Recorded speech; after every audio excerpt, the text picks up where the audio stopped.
마이너스 피 4천만 원, 5천만 원 이렇게 나오고 있습니다. 근데 중요한 게 뭐냐면 마피라고 해서 무조건 싸다, 저렴하다, 금매다라고 판단하시면 안 된다는 거예요.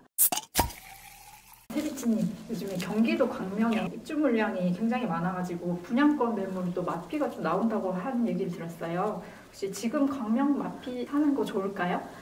안 그래도 현재 광명에 실제로 마피 매물이 나오고 있거든요. 그것 때문에 이거 정말 사도 되는지 저한테도 막 질문을 주시는 분들이 있어요. 그래서 오늘은 그 부분에 대해서 조금 정리를 해드리려고 합니다. 우선 지금 마피가 나오는 매물이요, 스리수 광명이라는 단지인데 이제 최근에 입주를 시작했거든요. 현재 네이버 부동산에서 매물 보시면 마이너스 피 4천만 원, 5천만 원 이렇게 나오고 있습니다. 근데 중요한 게 뭐냐면 마피라고 해서 무조건 싸다, 저렴하다, 금매다라고 판단하시면 안 된다는 거예요. 주변 신축이든 아니면 분양권이든 여기보다 조금 더 급지가 좋은 동네든 이렇게 우리가 비교를 해가지고 이 가격이 그래도 저렴한가, 그걸 판단하는 게 정말 중요하다고 생각합니다. 일단 이때 우리가 중요한 게 왜 마피가 나오느냐, 그것도 한번 찾아봐야 되거든요. 근데 이 단지 같은 경우는 이제 분양할 당시에 일부 미달이 났었어요. 그 이유가 그 당시에 이제 상대적으로 분양가가 고분양가라고 이제 판단했던 것 같아요.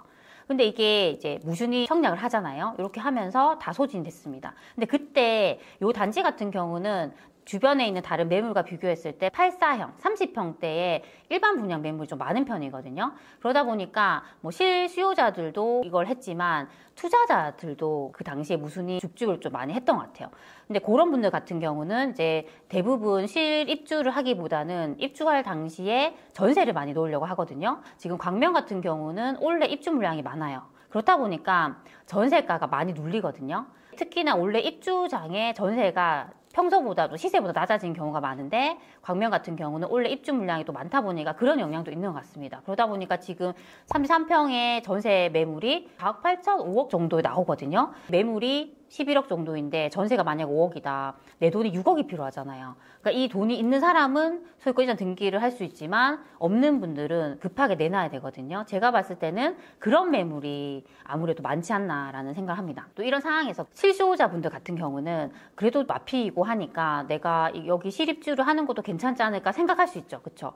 그것도 충분히 생각할 수 있지만 이때 우리가 중요한 거는 가격 비교를 해야 된다는 거죠. 그래서 1차적으로는 단지 인근에 있는 신축들하고 가격을 비교해 보시고요. 2차적으로는 이 가격으로 여기보다 조금 더 입지가 더 괜찮은 곳에 살 수 있는가, 이렇게 가격 비교를 하시는 게 중요하다고 생각합니다. 그래서 일단 1차적으로 이 단지 인근에 있는 신축들하고 한번 비교를 해봤습니다. 이렇게 해봤더니 이 가격이 그렇게 비싸진 않아요. 그쵸?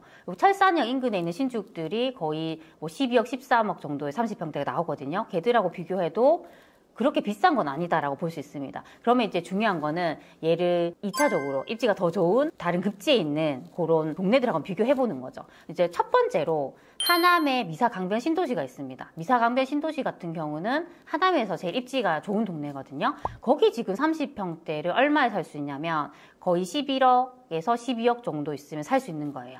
근데 여기가 좋은 게 뭐냐면 하남 같은 경우는 바로 강동구 옆에 붙어 있고요. 지하철 5호선이 지나가요. 근데 이 5호선이 어디를 지나가냐면 주요 일자리가 있는 동네를 다 지나가는 거죠. 종로, 광화문, 여의도, 마곡 이런 동네 다 지나갑니다. 그래서 확실히 여기가 신도시이기 때문에 쾌적하고 역세권이고 그런 장점이 있는 동네고요. 여기가 대부분 또 상품성이 좋은 아파트들이 몰려있고 평지거든요. 그런 동네입니다. 그래서 내가 이 돈으로 여기 광명에 있는 마피를 살 것인가, 아니면 하남 미사에 있는 이런 신축 아파트 살 것인가 충분히 고민할 수 있습니다. 두 번째는요, 지금 현재 서대문구에 보면 가재울 뉴타운이라는 곳이 있습니다. 거기 지금 30평대가 11억에서 12억 정도입니다. 근데 여기는 뉴타운이죠. 가재울 뉴타운으로 조성이 됐기 때문에 상당히 쾌적하고요. 이 동네 안에 초, 중, 고가 모두 있습니다. 그리고 여기 주변의 노선이 공항철도랑 경의중앙선이 지나가요.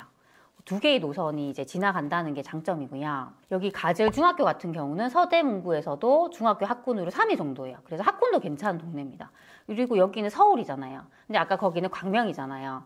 확실히 이제 차이는 있겠죠. 그래서 그렇게 저는 조금 비교를 해보시고 결정하셨으면 좋겠습니다. 그리고 세 번째는요, 안양의 1급지인 평촌입니다. 평촌에 보면 구축이긴 하지만 거기 30평대의 아파트들을 거의 11억 정도의 가격에 살 수 있습니다. 근데 여기는 단점은 구축이라는 게 사실 장점이긴 합니다. 근데 그 외에 입지적인 요인이 너무 좋아요. 여기가 지하철 4호선이 지나가고 이 4호선을 타고 한 번에 우리가 서울로 갈 수 있죠. 그리고 평촌에 있는 그 학원가는 경기도에서 제일 학원가가 밀집된 지역입니다. 그리고 거기 있는 뭐 초, 중, 고가 있는데 특히 중학교 학군 같은 경우는 특목고 진학률이 상당히 높아요. 귀인중학교, 뭐 평촌중학교, 좋은 중학교들을 다 끼고 있기 때문에 그 입지에 대한 가치, 땅에 대한 가치를 봤을 때는 확실히 저는 평촌이 좋다고 생각합니다. 그리고 추후에 또 여기가 GTX-C 노선이 또 생기거든요. 그런 호재들도 있기 때문에 충분히 내가 요 돈으로 광명의 마피를 살까 아니면 평촌을 살까 고민할 수 있다고 생각합니다. 그래서 이렇게 또 비교해봤을 때는 지금 마피를 하더라도 광명의 마피 매물이 그렇게 저렴하다라고 보긴 어려운 것 같아요. 그렇죠? 근데 이제 어떤 분들은 지금 이제 광명의 마피가 나오니까 이제 광명은 앞으로 계속 하락할 것이다 이렇게 얘기하는 분들도 많더라고요. 그럼 이때는 팩트 체크가 들어가야 되죠. 그럼 지금 현재 뭐 광명에 리스크가 있는가 이런 걸 판단해 봐야 됩니다. 근데 1차적으로 우리가 봐야 될 게 입주 물량이에요. 우리가 아실이나 뭐 부동산 지인 같은 사이트에서 입주 물량 이렇게 체크를 해보면요. 광명이 그동안 그렇게 뭐 물량이 누적됐던 건 아니고요. 원래 많아요. 그리고 중요한 게 입주 물량이 많다 하더라도 여기가 좀 선호하는 입지에 지금 물량이 많은지 판단해야 돼요. 근데 우리가 입주하는 단지들을 보면 대부분 선호하는 곳이란 말이에요. 그렇죠? 그래서 이게 일시적으로는 이렇게 물량이 많으면서 전세가가 눌릴 수 있지만 이게 장기적으로 하락으로 가긴 어렵다고 생각이 듭니다. 그리고 2차적으로 우리가 판단할 게 뭐냐면 미분양을 봐야 돼요.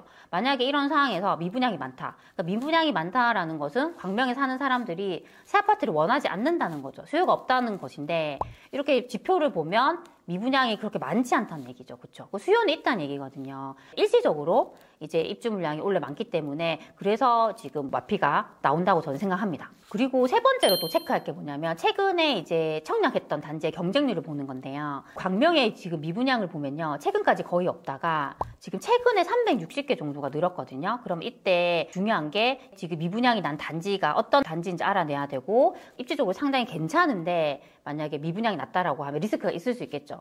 그런데 입지가 정말 별로인데 선호하지 않는 곳인데 미분양이 발생했다고 하면 그렇게 리스크가 아닐 수 있거든요. 그래서 제가 이렇게 찾아봤더니 보통 우리가 업체별 미분양 현황을 볼 때는 경기도청 홈페이지 가서 볼 수 있거든요. 제가 찾아봤더니 미공개로 해놨더라고요. 요즘에는 이렇게 미분양이 난 단지들을 건설사에서 미공개하는 경우가 많습니다. 그렇게 하는 이유는 이게 미분양이 낮다라고 하면 그 건설회사의 이미지가 안 좋아지잖아요. 그렇죠? 그래서 미공개로 하거든요. 근데 이런 경우에 찾아낸 팁이 있습니다. 뭐냐면 최근에 우리가 청약했던 단지들 경쟁률 체크하면서 혹시 전세 미달이 낮거나 미달이 난 단지가 있는지 찾아보는 거죠. 이렇게 찾아봤더니 최근에 이제 광명에 보면 소화동에 유승한내들 라포레라는 단지가 있어요. 여기가 미달이 났는데 360개 정도 미달이 났더라고요. 그러면 요 단지의 물량이구나라는 걸 우리가 확인할 수 있습니다. 근데 소화동 같은 경우는 광명에서도 그렇게 입지가 좋은 동네는 아니거든요. 그래서 미달 났구나.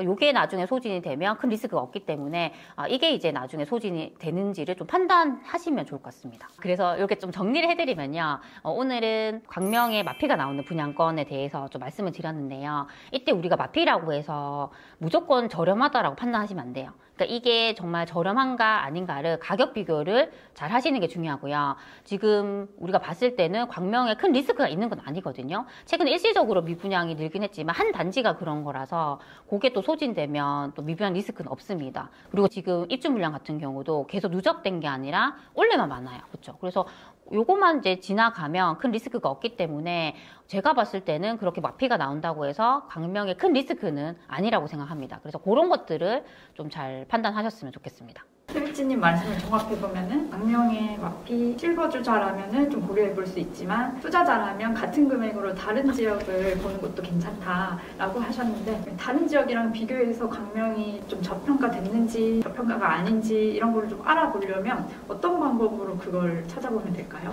요즘에는요 정말 고분양가로 분양하는 단지들이 많아요. 그래서 신규 청약 같은 경우도 무조건 좋다라고 생각하고 하시면 안 되고요. 지금 분양권 같은 경우에도 기존에 이제 준공이 된 신축들과 비교하면 또 비싼 것들도 있거든요. 그럴 바에는 기존 신축이 좋죠. 그래서 중요한 게 가격은 우리가 계속적으로 비교해야 됩니다. 근데 이걸 만약에 혼자 좀 하려고 하면 힘들 수 있죠. 왜냐하면 이게 싼가 저렴한가를 판단할 때 그 입지에 대한 기준이 있어야 돼요. 그렇죠? 근데 내가 그런 기준이 없다라고 하면 누군가와 또 같이 이렇게 해보면 좋거든요. 그래서 최근에 제가 저평가 신축 찾기 스터디라는 걸 오픈했거든요. 그 과정에서는 분양권이랑 신축 그냥 그 가격 비교만 계속해요. 과제를 통해서. 그리고 그거 하시면 제가 그 과제에 대해서 항상 그 한 분 한 분에게 피드백을 드리거든요. 그래서 만약에 혼자 하기 힘들다라고 하시면 제가 최근에 운영하고 있는 저평가 신축 스터디 이렇게 오셔가지고 과제도 하고 피드백도 받고 하면서 저평가된 단지들을 같이 찾아가시면 좋을 것 같습니다. 오늘도 이렇게 제 영상을 봐주셔서 너무 감사드립니다. 그럼 우리 다음 시간에 만나요. 안녕.